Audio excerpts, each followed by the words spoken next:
और सुबह से यहाँ पर बहुत सारे लोगों ने बात किया होगा, आपने सबके लिए ताली बजाई। लेकिन ये प्रोग्राम जो सक्सेसफुल हो रहा है वो उस चेयर पे जो आदमी बैठा है उसकी वजह से हो रहा है। तो एक बार खुद के लिए जोरदार ताली हो जाए।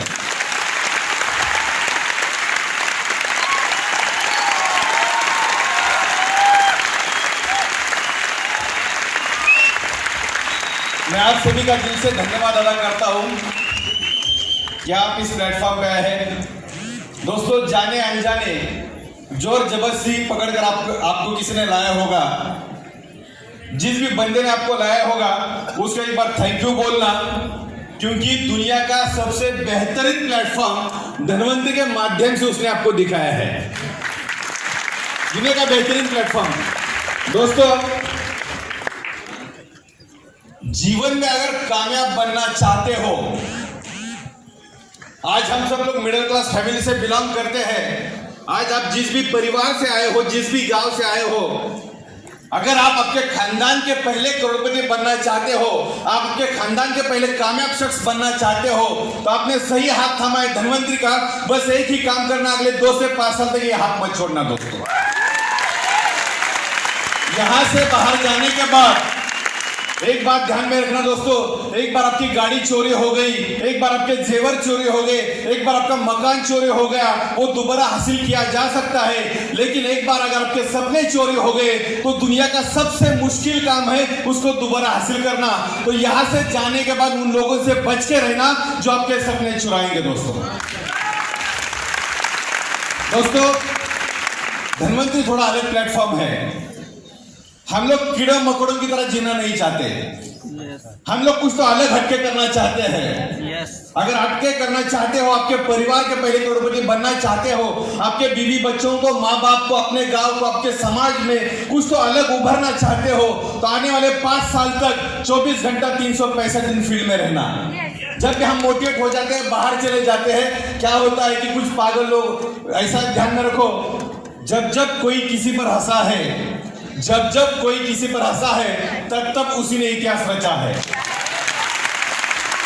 ऐसा कहते हैं कि अगर आपके सपनों के ऊपर लोग हंसते हैं तो ये आप सही रास्ते जा रहे हो। अगर आपके सपनों के ऊपर लोग नहीं हंसते तो आप गलत रास्ते जा रहे हो। दोस्तों, हम लोग सपनों की दुनिया में काम करें। दोस्तों, 2 टाइम का खाने के लिए हम लोग ये धंधे में नहीं आए हैं। हम लोग अच्छा मकान बनाना चाहते हैं, अच्छी गाड़ी लेना चाहते हैं, जिस माँ बाप ने पैदा किया उनके लिए अलग कुछ करना चाहते हैं, जिस बीवी ने अपना साथ दिया उसके लिए अलग कुछ करना चाहते हैं, तो आपने बढ़िया प्लेटफॉर्म चुना। लेकिन क्या गड़बड़ होता है, एक बार एक कुत्ता होता है और कुत्ता रास्ता भटक जाता है, गलती से वो जंगल में चला जाता है और जंगल में वो पेड़ के नीचे बैठ जाता है। वो पेड़ के नीचे जैसे बैठता है तो उसको सामने से एक शेर उसकी तरफ आते हुए दिखाई देता है। कुत्ता डर जाता है कि शेर इसकी तरफ बहुत जोरों से आ रहा है। कुत्ता के दिमाग में आता है कि अब अपना कार्यक्रम होने वाला है, लेकिन जैसे ही शेर नजदीक आता है, सामने कुछ हड्डियां पड़ी रहती है, तो कुत्ता उस हड्डियों के पास चले जाता है, शेर की तरफ पीट करके बैठता है। जैसे ही शेर नजदीक आता है, हड्डियों को जोरों से चूसता है और बोलता है कि शेर का गोश्त खाने में कुछ मजा ही अलग है। क्या बोलता है? शेर का गोश्त खाने में कुछ मजा ही अलग है। जैसा ही शेर ये सुनता है, शेर के दिमाग में तुरंत आता है, ये कोई साधारण कुत्ता नहीं, ये तो शेरों का शिकार करने वाला कुत्ता है, इसके लफड़े में पड़ना ही नहीं चाहिए, और शेर दुम दबा के भाग जाता है।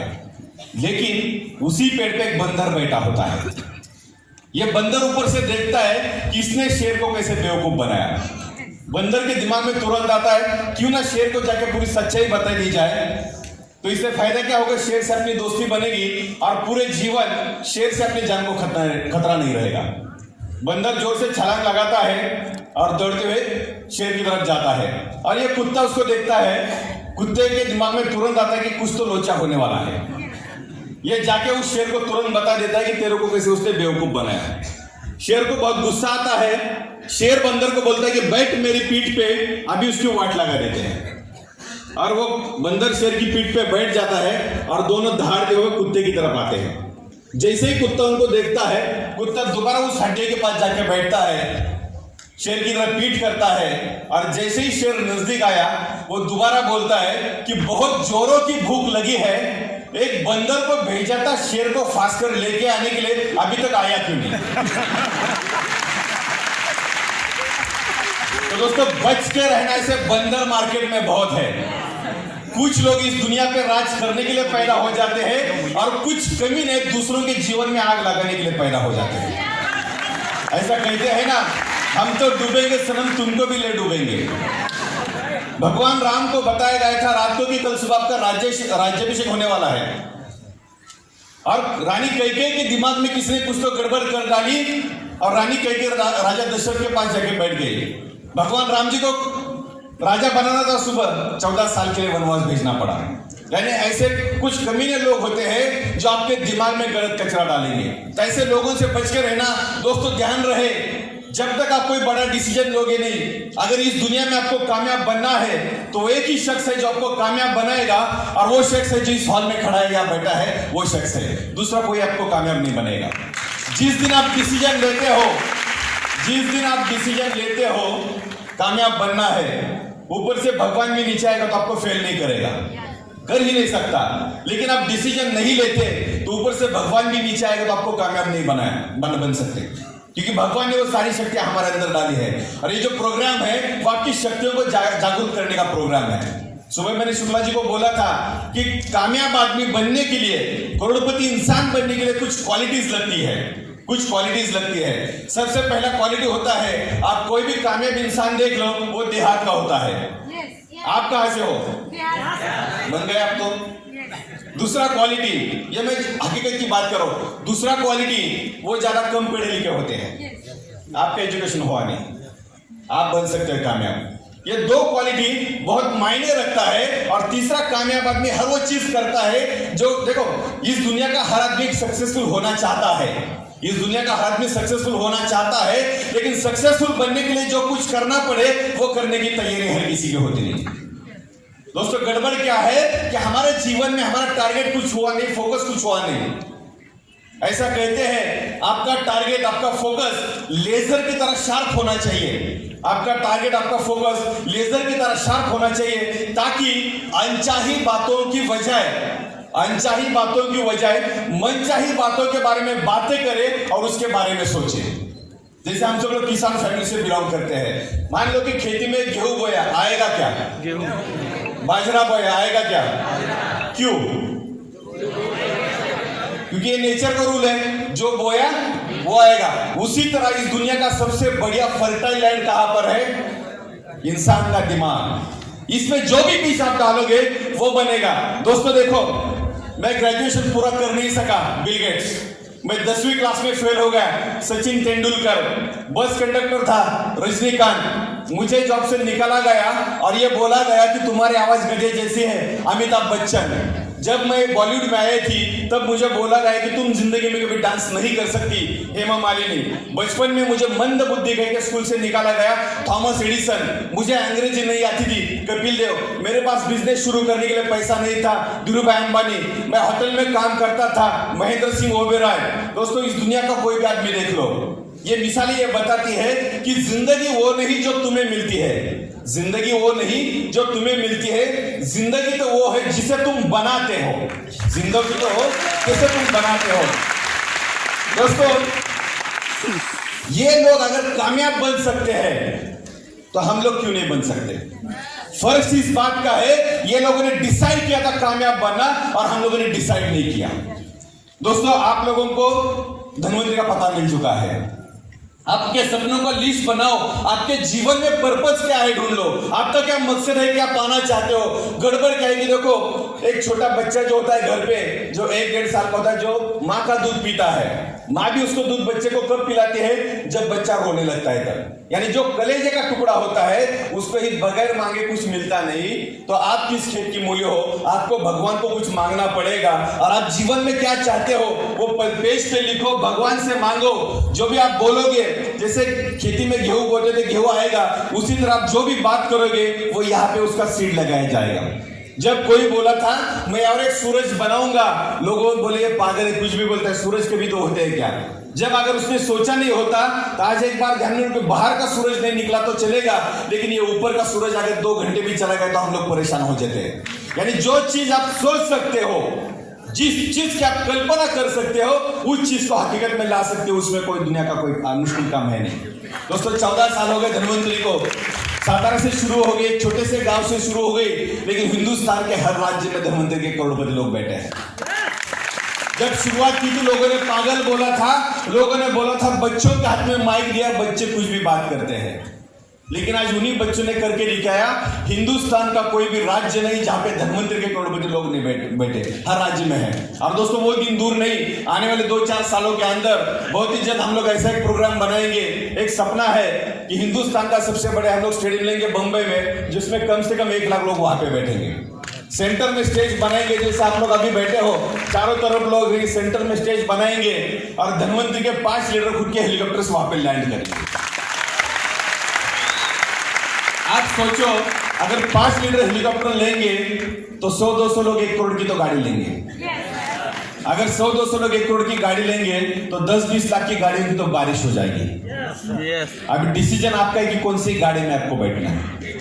अभी आप में से कुछ लोग बोलेंगे क्या हाथ में माइक है तो कुछ भी बोलेंगे, लेकिन दोस्तों ध्यान रहे, 5 साल के बाद आपके लिए लोगों ने ताली बजानी चाहिए या 5 साल के बाद आप फिर दोबारा भीड़ में बैठ के लोगों के लिए ताली बजाएंगे, डिसीजन आपका है। डिसीजन आपका है। 24 घंटा अगर आप इस फील्ड में झोंक देते हो, धनवंतरी में झोंक देते हो, तो 100% आपके घर के बाहर गाड़ी आ जाएगी। क्योंकि मुझे याद है, आज शंभू जी मुझे लेने आए थे, जब उनके मैं गाड़ी में आया था, आप सोचे एक बस ड्राइवर 13 लाख की गाड़ी चला रहा है, लगभग 1 करोड़ के मकान में रहता है। ट्रक एक बस ड्राइवर जो 12, 15, 20, 25 हजार रुपए महीना कमाता था, आज इतना लग्जरी लाइफ बन गया। और हिंदुस्तान में ऐसे हजारों एग्जाम्पल मैं आपको दिखा सकता हूँ, हजारों एग्जाम्पल दिखा सकता हूँ। लेकिन फर्क क्या हुआ, ये लोगों ने जब उनको बोला गया तब भरोसा किया। दोस्तों ध्यान रहे, कुछ लोग इतिहास पढ़ते हैं, कुछ लोग इतिहास पढ़ाते हैं और कुछ लोग इतिहास बनाते हैं। आपके किस कैटेगरी में आपको पता है? क्योंकि धनवंतरी कंपनी इतिहास बनाने वाली कंपनी है। धनवंतरी कंपनी इतिहास बनाने वाली कंपनी है। दोस्तों मेहनत तो करनी पड़ी, तकलीफों का सामना करना ही पड़ेगा। बिना संघर्ष के आप कामयाब हो नहीं सकते, बिना संघर्ष के आप कामयाब हो नहीं सकते। देखो ऐसा कहते हैं कि बिना मेहनत के तख्त और ताज नहीं होते, बिना मेहनत के तख्त और ताज नहीं होते। ढूंढ लेते हैं जुगनू अंधेरे में भी मंजिल, क्योंकि वो किसी रोशनी के मोहताज नहीं होते। अगर कामयाब बनना है आप बन सकते हो, उसमें कोई डाउट नहीं, लेकिन यहां से जाने के बाद दिमाग में किसी को कचरा मत डालने दो। गड़बड़ क्या होती है, यहां से जाने के बाद लोग दिमाग में कचरा डाल देते हैं। एक बार एक घर में एक बिटिया होती है और उस बिटिया को ऐसा लगता है कि उसके जबान से उसके पेट के अंदर एक बहुत बड़ा सांप चला गया और वो सांप इधर उधर भागा दौड़ी कर रहा है, ऐसे उसको महसूस होता है। वो उसके पिताजी बहुत सारे डॉक्टर को दिखाते हैं, दुनिया का कोई भी डॉक्टर उसको ठीक नहीं कर पाता। एक दिन उसको साइकेट्रिक डॉक्टर को दिखाया जाता है, वो डॉक्टर उसका पूरा स्कैनिंग वैनिंग कर लेते हैं और स्कैनिंग करके उनको पता चलता है इसके पेट में कुछ गड़बड़ है नहीं, लेकिन इसका दिमागी वहम है, इसका दिमागी वहम है। तो डॉक्टर उसको एडमिट करते हैं, बोलते हैं बेटी तुम्हारे पेट में एक बहुत बड़ा सांप है, मैंने देखा है, सुबह ऑपरेशन करके निकाल देंगे। बेटी का एडमिट किया जाता है, सुबह उसको भूल दिया जाता है और वो जैसी आंख बंद करके सोती है तो डॉक्टर उसके पेट पे एक बहुत बड़ा बैंडेज लगा देते हैं और मार्केट से एक सांप लेके आते हैं, उसको मारते और कांच की बरनी में डालते हैं। जैसे 2-4 घंटे में बेटी आंख खोलती है, डॉक्टर को कांच की बरनी दिखाते हैं और बोलते हैं कि बेटी देखिए इतना बड़ा सांप तुम्हारे पेट के अंदर था, ऑपरेशन करके निकाल दिया, अभी तुम ठीक हो गई। बेटी वो सांप को देखती है, पेट पे लगे बड़े बैंडेज को देखती है और विश्वास कर लेते हैं कि ये वही सांप तो उसके पेट में डॉक्टर साहब ने निकाला और मैं ठीक हो गई।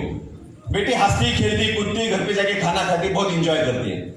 जैसे वो सोने के लिए जाती है तो उसका एक छोटा भाई होता है जो उसके पास जाता है और बोलता है कि क्या बात है दीदी, तुम बहुत खुश दिखाई दे रहे हो।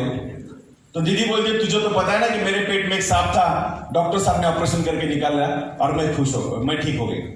बच्चा 2 मिनट के लिए शांत हो जाता है और 2 मिनट के बाद बोलता है दीदी उस सांप ने तुम्हारे पेट में अंडे डाले हो तो यहां से जाने के बाद किसी को अंडे मत डालने दो।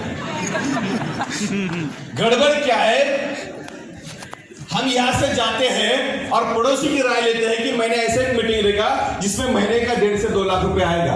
पड़ोसी क्या बोलेगा?